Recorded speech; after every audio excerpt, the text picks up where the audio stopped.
Hey, what's good, LBK? It is time to focus. Yeah, welcome to the FocusLBK podcast or the FocusLBK show.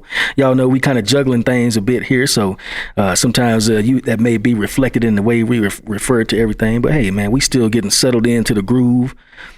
Still trying to learn exactly how to make it do what it do.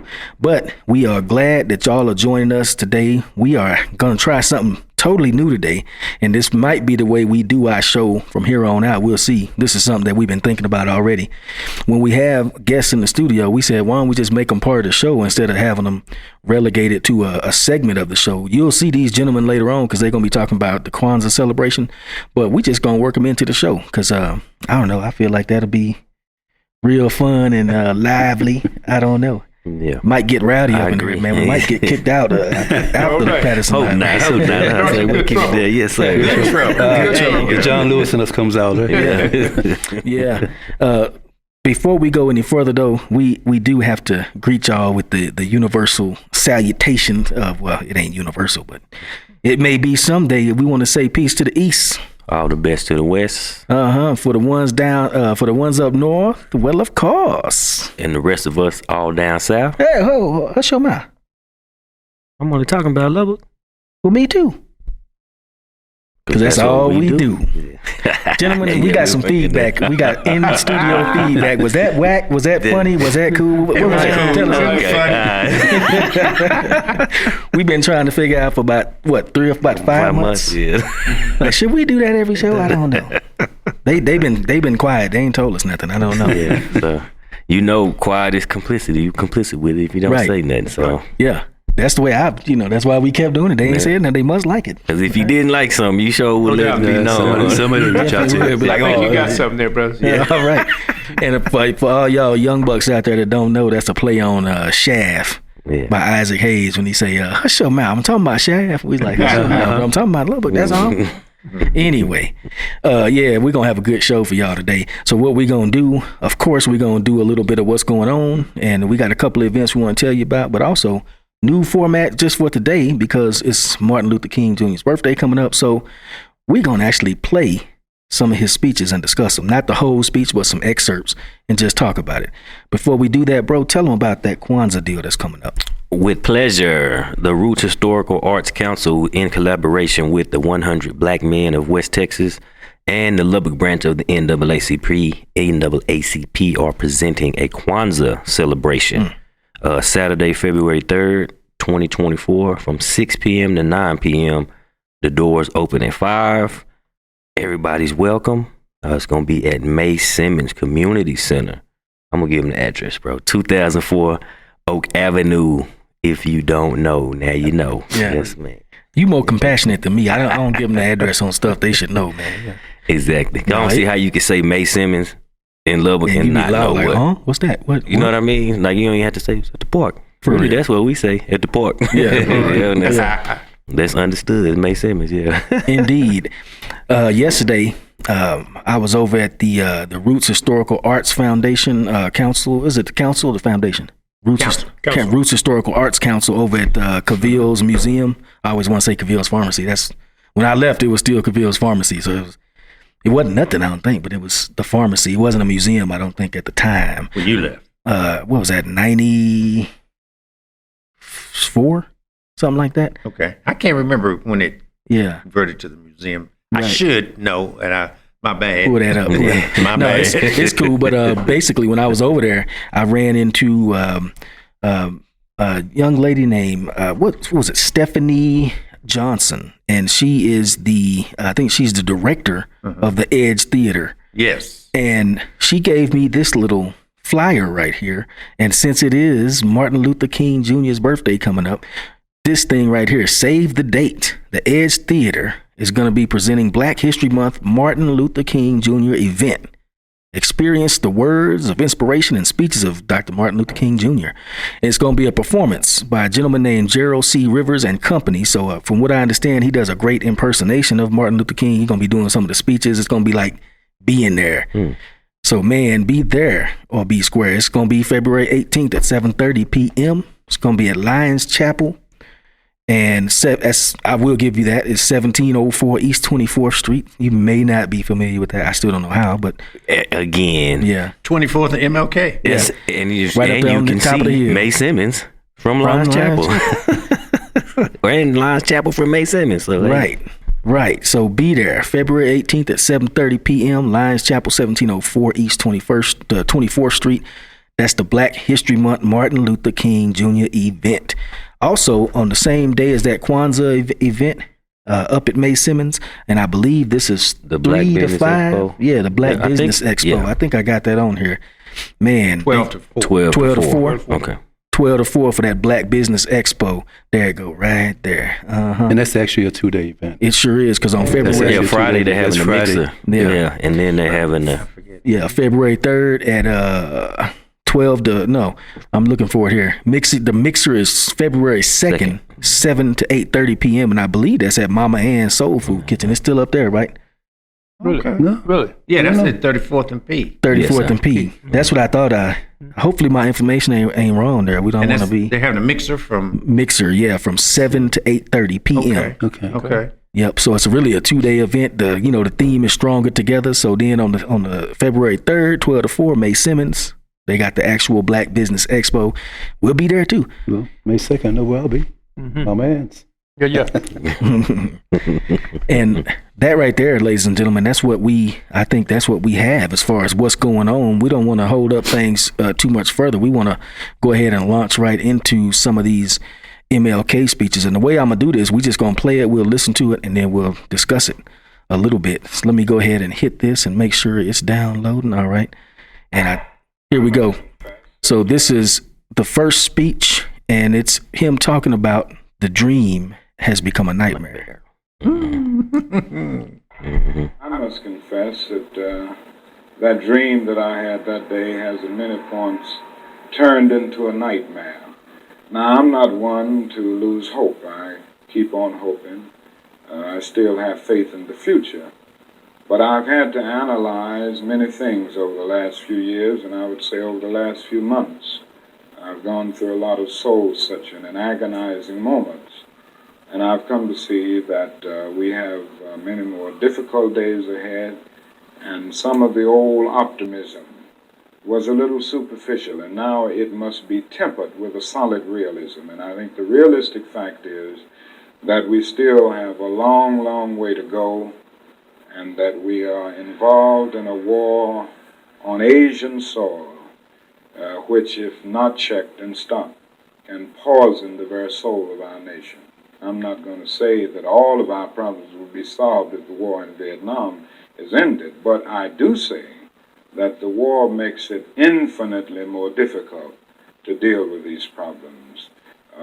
When a nation becomes obsessed with the guns of war, it loses its social perspective, and programs of social uplift suffer. This is just a fact of history, so that we do face many more difficulties as a result of the war. It's much more difficult to really arouse a conscience during a time of war. There is something about a war like this that makes people insensitive. It dulls the conscience. It strengthens the forces of reaction, and it brings into being bitterness and hatred and violence. I think the biggest problem now is that we got our gains over the last 12 years at bargain rate, so to speak. It didn't cost the nation anything. In fact, it helped the economic side of the nation to integrate lunch counters and public accommodations. It didn't cost the nation anything to get the right to vote established. Now we are confronting issues that cannot be solved without costing the nation billions of dollars. Now, I think this is where we're getting our greatest resistance. They may put it on many other things, but we can't get rid of slums and poverty without it costing the nation something. I feel that nonviolence is really the only way that we can follow, because violence is just so self-defeating.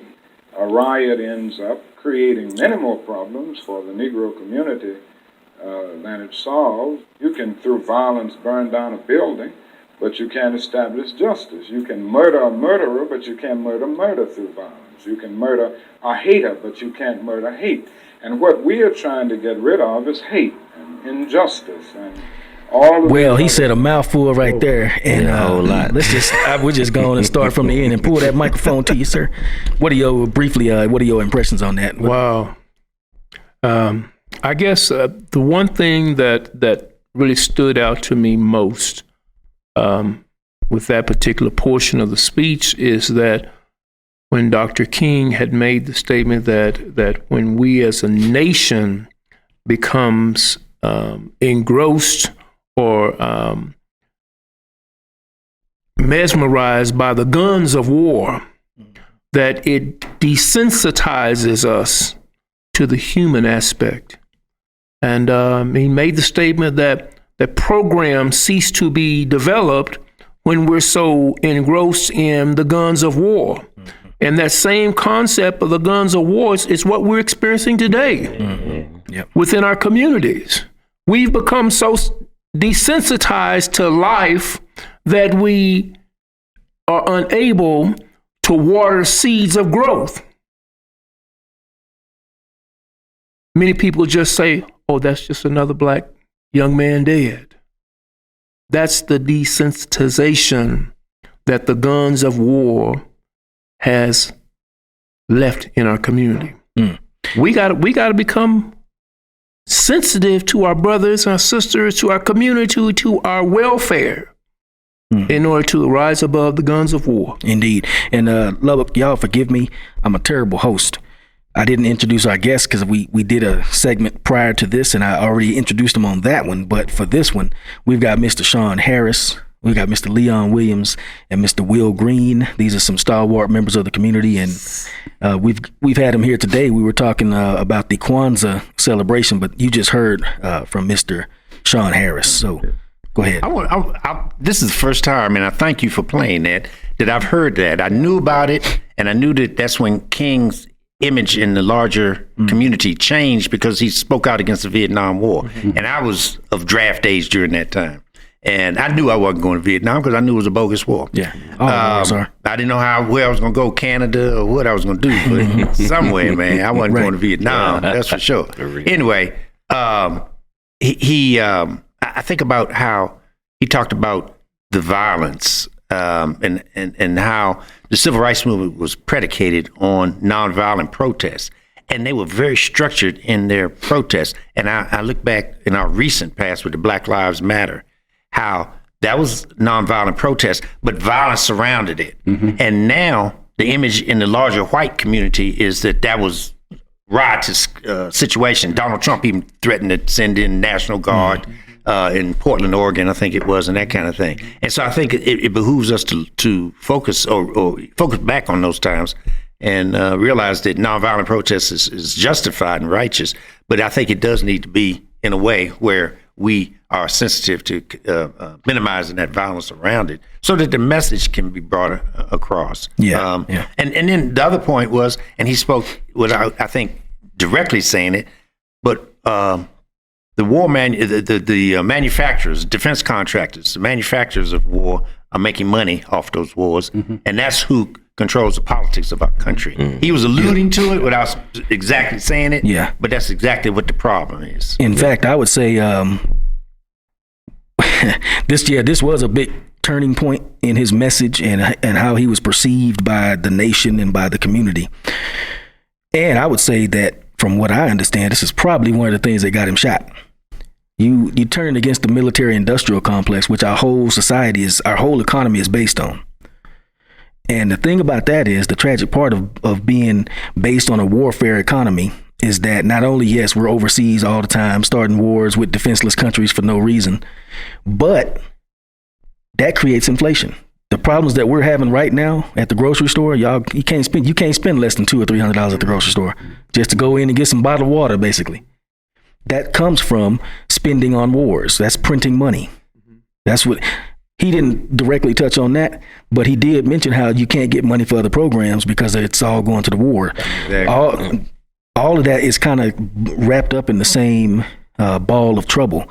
You spending money that we don't have, you printing money. And when you print that money, you cause inflation. Quantitative easing. They call it quantitative easing. Yeah. And when they do that, that destroys our quality of life. It don't destroy their quality of life. They get the money first. Those military industrial complex companies that you're talking about, I used to work for one. They spend the money that goes through them. Then it goes directly back into lawmakers' pockets and people in it. Then it goes to the districts where they make the munitions and the planes and stuff like that. But the whole economy is based on destroying life. That just points to this country's fascination with weapons and war, and the fact that the demise of all our social programs as far as school and after-school programs, things of that nature, things that we benefited from as youth, things that if it wasn't for those programs, we probably wouldn't be sitting here today. Sure. You know, but and it's you're talking about picking up books. You know, a lot of these young kids, especially kids of opposite races, they're taught how to shoot weapons at the tender age of 6 and 7. Pick up a book. Pick up a book. Now, I was in the military. I did the Homeland Security thing back in the city, and had a father walk by our post, and he tells his kid, "Look at the soldier's gun." I said, "Don't tell him that. How about directing him to a library to read about stuff, to learn about things? Not that, guns are good, guns are fascinating. Oh, I want to shoot. I want to kill somebody. Not something, somebody." And that's where our country is going. And it's sad. Bro? Man, you know how I feel. I'll try to keep this politically correct. Well, no, be honest. Yeah, speak. I agree with the Reverend Dr. Martin Luther King, because a lot of people, one thing that I like to say is that a lot of people heard Martin Luther King, but they weren't really listening to what he was saying. So a lot of people feel like he was a chump. You know what I mean? Because, he was this way, or he didn't. He was, letting people do this and that. And Malcolm X, he was, and see, I ride with Malcolm X and Martin Luther King because I was listening to what they were saying. I was listening to what Fred Hampton was saying. I was listening to what Medgar Evers was saying. You know what I'm saying? Kwame, I was listening to all that. I'm a student of that. You know what I mean? So what I gathered from it was, as a community, like, we have to have self-accountability first and foremost. With the self-accountability, as we unite, that leaves less room for other people that aren't on the page that we on, or don't have the vision that we have, to come in and misconstrue truth or create division. Because I saw a lot of that happen, like with the FBI and the COINTELPRO, just because those brothers didn't come together and speak. Like, if they sent a letter and they said, well, Mr. Williams said this and this and that about you, I'm supposed to come to Mr. Williams and be like, hey, brother, was it a misunderstanding? And you're gonna be like, well, I ain't wrote no letter. What you talking about? And that, a lot of times, that was what was needed. It's just the brothers to come together and talk, and not let anything else that can come in between the movements. You know what I mean? Like, I even heard Brother Malcolm say at a speech, like, I'm a Muslim minister. These are Christian ministers, but right now it's not about Islam or Christianity. Right. You know what I mean? We can put that to the side. It's not saying it's not important. It's just saying right now we can't allow that to divide us. That's right. Yes, sir. We all have a common ground to stand on. So I yield to that. But like I say, all right, that's very interesting commentary. I appreciate everybody's input. We're gonna go on to the second speech. This one right here is it's Get Our Check. This my brother Kham shot these to me, so these was of particular interest to him. But this was Get Our Check. Let me see, it's downloading. Here we go. At the very same time that America refused to give the Negro any land, through an act of Congress, our government was giving away millions of acres of land in the West and the Midwest, which meant that it was willing to undergird its white peasants from Europe with an economic floor. But not only did they give the land, they built land-grant colleges with government money to teach them how to farm. Not only that, they provided county agents to further their expertise in farming. Not only that, they provided low interest rates in order that they could mechanize their farms. Not only that, Today, many of these people are receiving millions of dollars in federal subsidies not to farm, and they are the very people telling the black man that he ought to lift himself by his own bootstraps. And this is what we are faced with, and this is the reality. Now, when we come to Washington, in this campaign, we are coming to get our check. Hold up. That was an argument for reparations there. And it was legitimate because, and that's one thing, like when we talk about what Pops, like he growing up in the Jim Crow era, like a lot of things. And like I said, I don't want this to sound insensitive to anything, but to me, it's just true. Like with all the immigrants that come over, they say, oh, well, without them, you know, they do the jobs that nobody want to do. But the way I feel about it is that my forefathers started at the bottom and worked their way up to the top. So I'm just saying it's only natural in the pecking order to start at the bottom. When you come and work your way up to the top, the difference is they didn't have people stealing their land, terrorizing them in the night. You know what I mean? Lynching them, Tulsa, Rosewood, and all the other black communities that were destroyed. See, they didn't have to deal with all of that. On top of that, the ancestors they created the land of opportunity for these other people to even look at America to come to, from the free labor that made America the economical powerhouse it was back in the cotton picking slavery days. You know what I mean? With the free labor, like I understand that there were free men here, and there were slaves, and there were the Native American, what they call. But to my understanding, those were black folks. There was black folks in there that were doing things like even during the Reconstruction period, where they were in the political positions to do things, and then all of a sudden they came in like, oh, they don't know what. We're gonna take this power back, and then you deal with the black codes and everything that came with that. But no other people have had to deal with just your existence being a threat.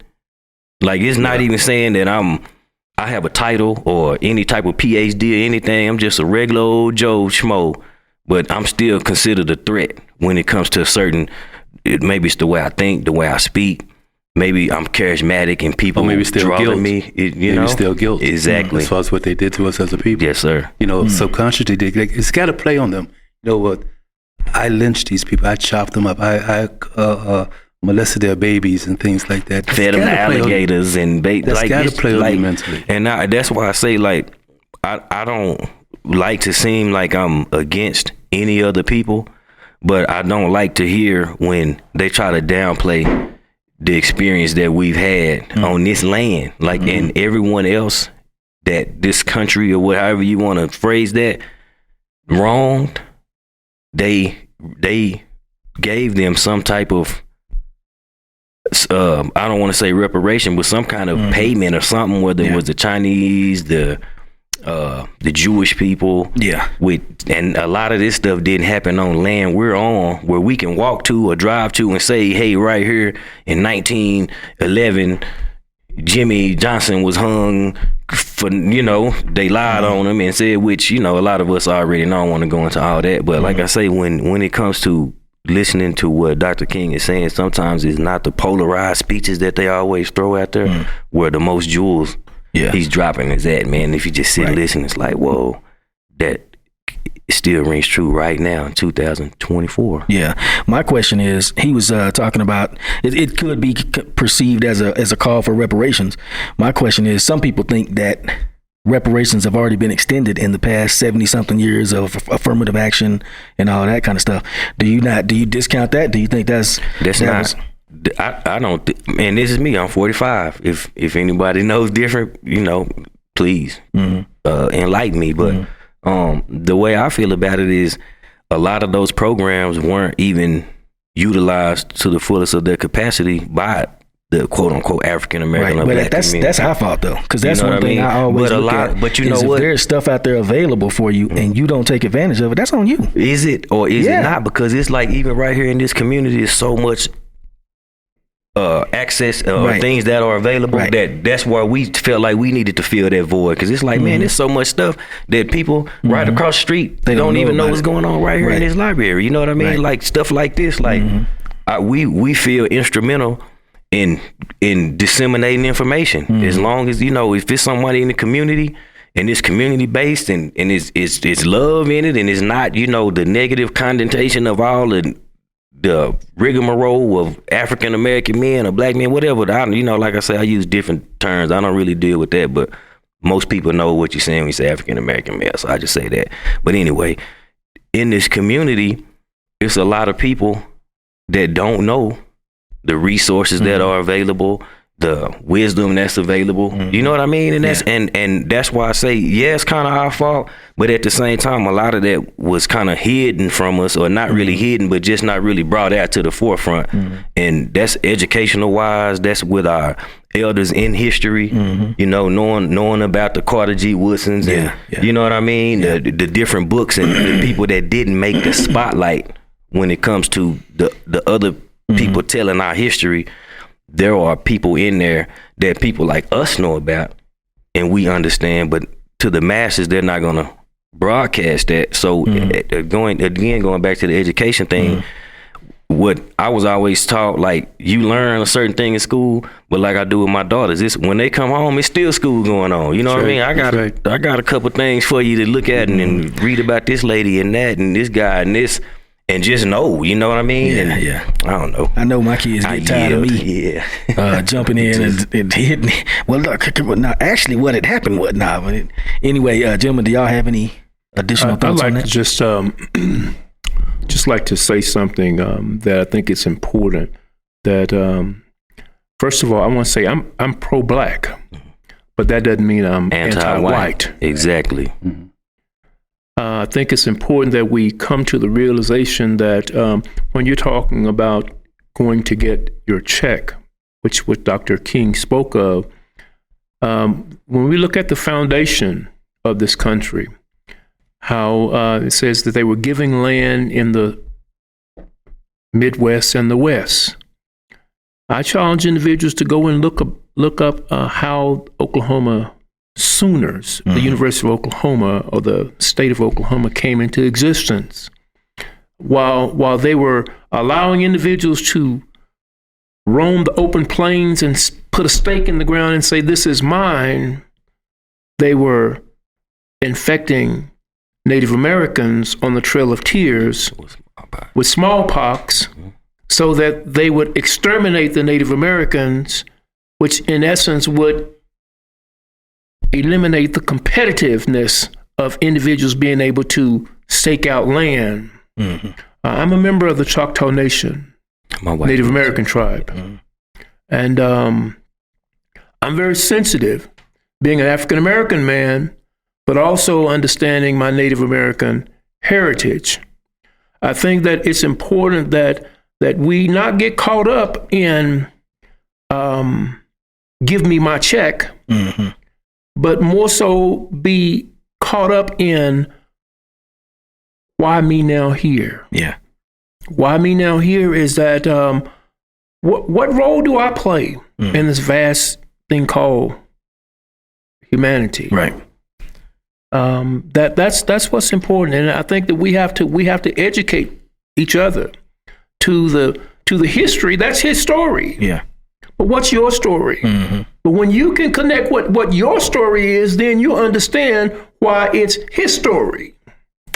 I just wrote a poem that I'll be performing here at the Patterson Library for the Black History Deal that's coming up end of February. That's a key part of it right there. But I'm glad that you said that too, because when I listen to that, I think of, okay, yeah, getting your check is all well and good. 40 acres and a mule is all well and good. All the things that he's talking about is all well and good, but it ain't going to do our people any good, even if they were to give them checks right now. Because just like Dave Chappelle did on his comedy skit, it's going to be exactly like that. Yeah. You're going to be rich today and broke tomorrow. Hold on. There's no let me slide in there. Literacy on that. You think people going to invest in something? and make that money worthwhile. Honestly, and I think he was speaking figuratively when he said get my check. But I agree. There is an element of the community that's gonna do some buffoonery with the money. But I'm not worried about that. I'm worried about the elements of the community that I already know. If we had the bag, we're not looking back. You know what I mean? And like I say, what Brother Malcolm said is that instead of begging these people to hire us at their factories, make your own. We should be making our own factories. And that's what I'm saying. Like right now, just to have that economic floor, we could produce a lot of new avenues in our community. I'm just saying right here in East Lubbock, Texas. You know what I mean? Now, I'm not saying worldwide or nationwide. I'm just saying right here, I could think with a couple million how there are things that need to be in the community. For one thing, just simple things like maybe a bowling alley or something where these kids can walk to and have some fun, some clean fun. You know what I mean? Whatever it is, like none of that is available. Like I say, we used to go walk to George Woods and shoot pool and jump in the swimming pool and, you know, picnic, barbecue, whatever. And it's like, where is all of that at? Like there's still things in the community, don't get me wrong, but it's not as readily accessible. And that's all I'm saying, that I would think a little bit of money in the community right now, yeah, you would see your gigantic big shiny wheels spinning at the light and, you know, all that stuff going on. But I do think that there are people in the community that will make some great things happen given that little economic boost. I like to interject something in 1 second, Brother Will, with regards to on a small level. I think that the endeavor that we're embarking upon, the Kwanzaa Celebration, that's going to be held on February the 3rd at Mae Simmons Community Center. Here is an example of I think that one thing that we have to do as people. When we were, as far as the committee here was looking at ways to fund this opportunity. We had looked at corporate sponsorship, and we were saying, well, we need to, get everything together, send out corporate sponsorship letters. Then we came to the realization that why are we asking somebody else to do for us what we can do for ourselves? Right. We put our twos and fews together, and once we put our twos and fews together, individuals saw that we were committed, and they started to bring their twos and fews to the table too. Right. And as a result of that, we don't have to ask someone to sponsor this endeavor. And I think that, I think it's very important, like you said, that if we ever get a chance to get our hand on the bag, you're granted, there is going to be a percent of the population that's going to do buffoonery. Mm-hmm.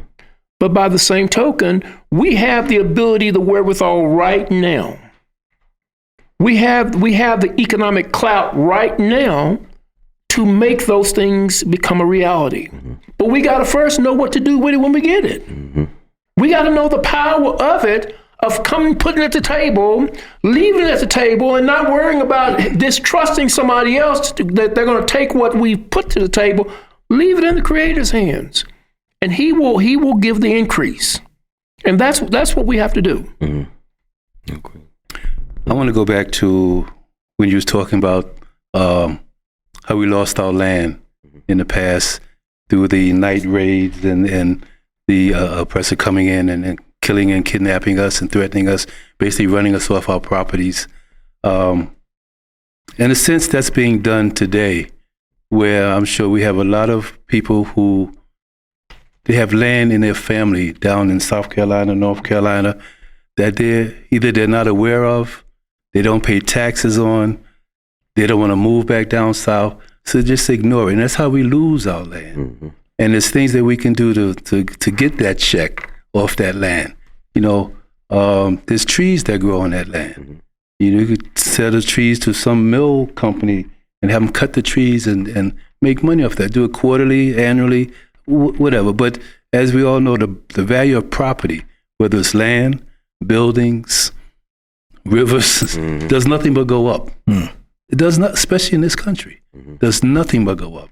So we have to take it upon ourselves to get in touch with our ancestral roots, know where we come from, know what we have as a people, know whether the land is down south or California, wherever, so we don't lose that economic power that comes from that land. The land's not going anywhere, but the value is going up. Sure. We have, in my own family, we have quite a bit. We are Kiowa Comanches, and allegedly, we're going to be talking with one of my relatives here in a couple of days. I can't wait, man. Next week. And he has the paperwork on all this, and supposedly we come from Quanah Parker, the last chief of the Kiowa Comanches. And I've heard about that for a while. I don't know how true that is. I got to see this documentation before I form my judgments on that.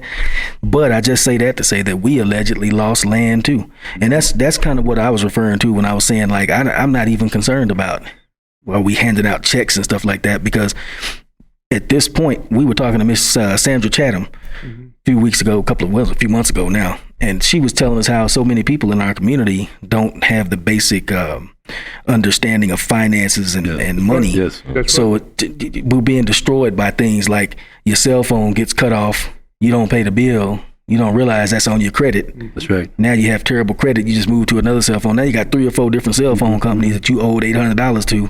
Yeah. You can't get anything in society with. Or little stupid things like the minimum bill comes in $2. Right. I'm not going to pay that. Right. That's a late fee. Yeah. That's your credit score. Yeah. All over $2. Yep. So that's what I'm saying. Like, I'm not concerned about the check. Where is our check? I'm concerned about, can we get to a minimum level of competency in a broad swath of the community, Yes, so where we can know what to do with that check. And grow. And then after you get to that minimum level, you don't need that check. I tell you what we do, bro. I know what you're gonna do. I must put my Cash App on the screen. Anybody that don't want their check, Cash App it to me. I'll hold it for you till you get that financial literacy that you need. Yeah, speaking of financial literacy, if you do that, if you Cash App any check you get to this, I'm gonna make some things happen, man. I bet you would. I would too. I don't want you. If you get your check, man, you keep it. Please use that for yourself. I don't want it. I am. I'm gonna put mine in right here. Cash App. You want me to put that on the screen and post? Cash App, because they if I ever got out, like my wife and I, we talk about it all the time. Especially when the lottery was at like $1 billion or whatever, and she was like, "What would be the first thing you do?" I told her, like, I would buy this whole everything, like whatever's not purchased yet, I'm buying it. Even this area back here where George Woods was sitting at, and they knocked Parkway down. It's just like it could be a walking track. People can come exercise in the community. It could be something like the Rucker Park. It could be, you know what I mean? Like right here in the community, why come we just can't have something other than trap houses and, you know what I'm saying? Whatever this and people, you know what I mean? Even at one point in time, a friend of mine, this was back in like 2008, which before he had to take a vacation. That's another story. But we were wanting to do something where, like, the elder people in the community that needed yard work or light repairs on their house done, just to keep a certain code of beautification in the community. And the people who walk around and ask you for 50 cents when you see them, like, we can put you to work, brother. Like, get this trash up, or get this. Can you paint? What can you do? Even like teaching like small little skills. Nothing, you know what I mean? Nothing major, but just something where we all are productive, because my dream is to actually start seeing things in the community happen, and the men in the community showing up in mass numbers, man, because to me, that would make a great statement to see all these brothers coming together, man. Nobody arguing. It's all unity. It's love. It's a vision. It's a mission. And it's righteous, you know what I mean? It's we not out here trying to scope the women, and we always like, nah, man, we all married family men, bro. That's the furthest thing from my mind, you know what I mean? And that's those negative connotations of black men is what I want to get out of the people's heads. Like when they say, oh, well, black men, they don't take care of their kids. And I'm like, man, everybody I know that have kids take care of their babies, man. Like, I don't know people that have kids, personally, my friends or brothers, that haven't taken care of their baby since the first inception. You know what I mean? So I know it's out there, but I'm saying don't put that on me. Like they say, well, we need to stop killing each other. I've never killed a black man. I don't know about any of y'all. You feel me? But so don't say we need to stop killing each other. I don't walk around trying to kill my brother. You know what I mean? Yeah. Like I understand the frustration with him sometimes, but I'm a communicator. You know what I mean? Like I'm not feel like I can't be around and the 7-Eleven, all these guys. Like I went to school with all these dudes. I know who everybody is and who's doing what. You know what I mean? Yeah. Like I don't look at them in a negative light. But again, I yield because I get to talking. Indeed, and we run up against the clock. Yeah, I will get to talk. Let's. We got about another 5 or 6 minutes. I'm gonna play a shorter video. This is the one that I actually just did for the city of Lubbock. So it's that same vein, taking some speeches that may not be as popular and popularizing them. We'll do it. There is something wrong with our world. I don't think we have to look too far to see that. The great problem facing modern man is that we have accepted the attitude that right and wrong are merely relative. My friends, that attitude is destroying the soul of our culture. It's destroying our nation. So long as we adopt this relative attitude toward right and wrong, we're revolting against the very laws of God himself.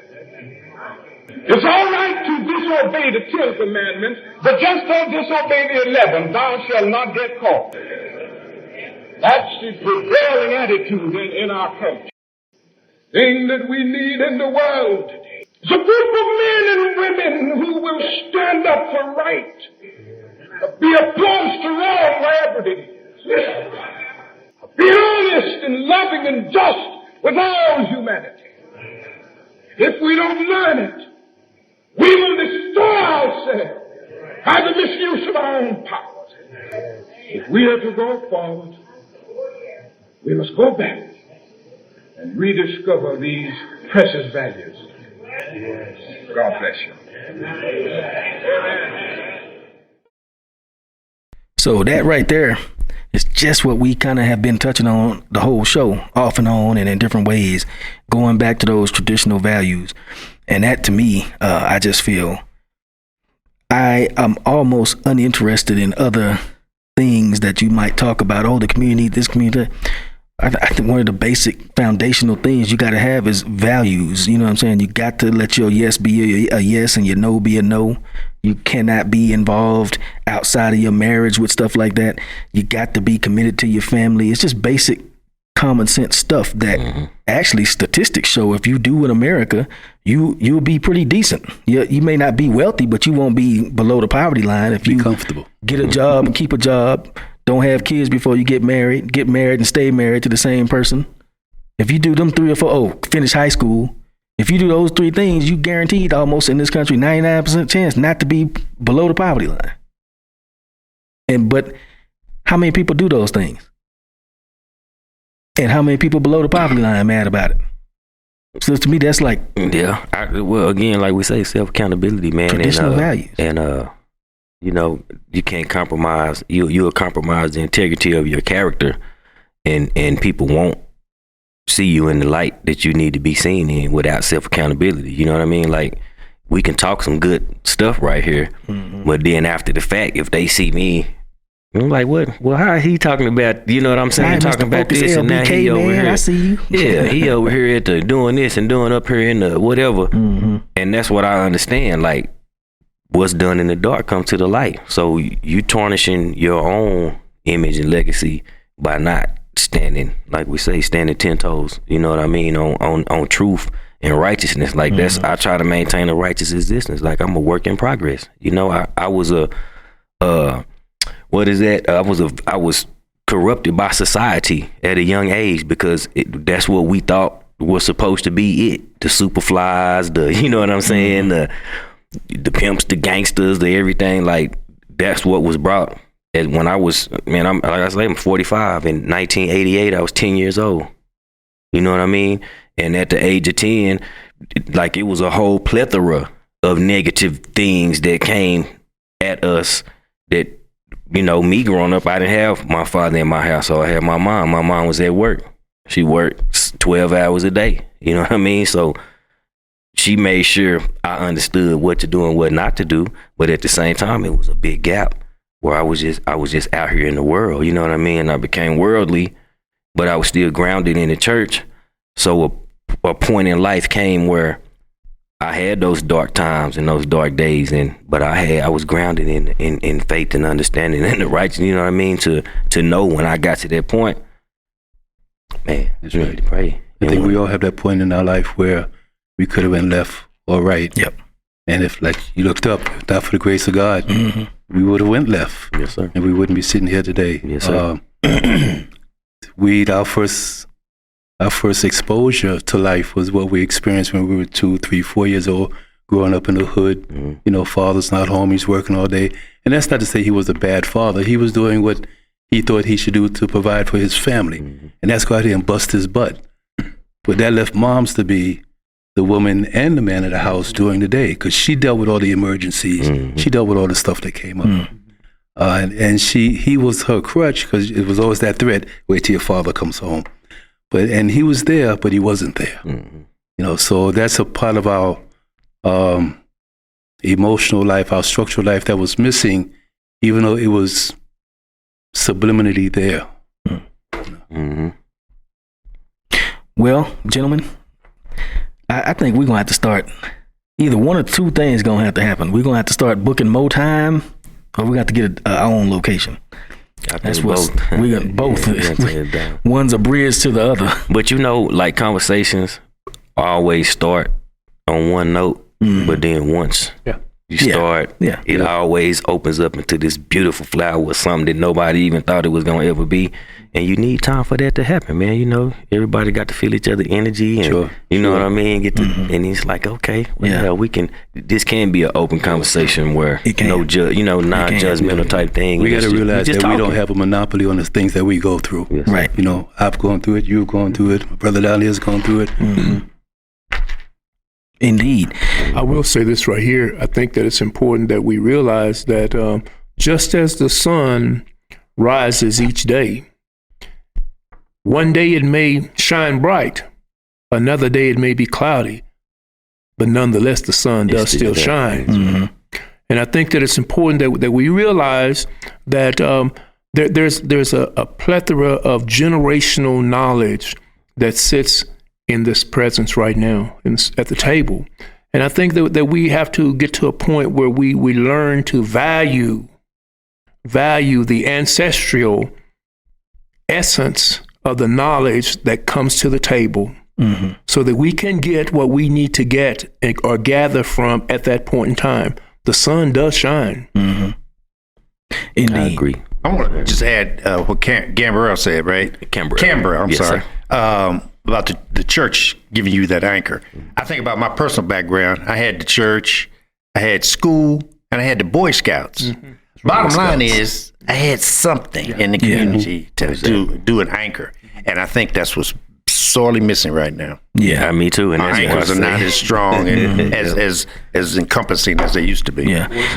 Yeah, I know. And to me, I was in the Boy Scouts. Yeah, okay. I was a Boy Scout. 3 Boy Scouts right here. And one of the tragic things about what you were saying though is, and this is for everybody.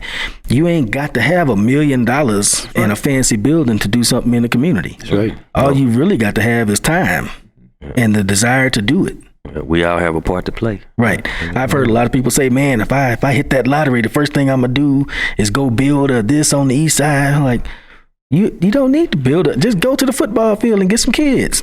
You don't need a gym, you know. You just bring some start dirt, small. some Just dirt do it. with you to fill in the prairie dog holes. Huh, Feeling it there, exactly.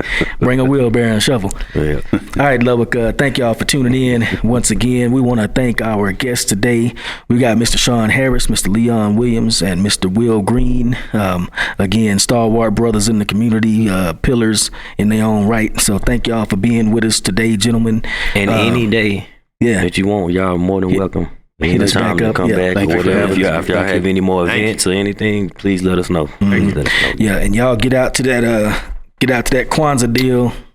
That's gonna be On February 3rd, Mae Simmons starts at 6. I'm reading it from behind the paper, so that's why I'm cautiously proceeding. With the Black Business Expo. And the Black Business Expo the same day. From the 2nd to the 3rd, man, we're supposed to be shindigging together. Those 2 days we got it. We don't stuff to be doing. Yeah, we should be seeing each other. If we don't see y'all there, we're gonna be sad. We're gonna be shaking our head, as they say. Anyway, thanks for tuning in, and hope y'all have a good Martin Luther King birthday week. And until the next time, we'll say peace. Peace. Thank God for showing mercy on me. Brought me home to the plains at the age of 3. Occasionally, I strayed from the nest, but I always come back to the best.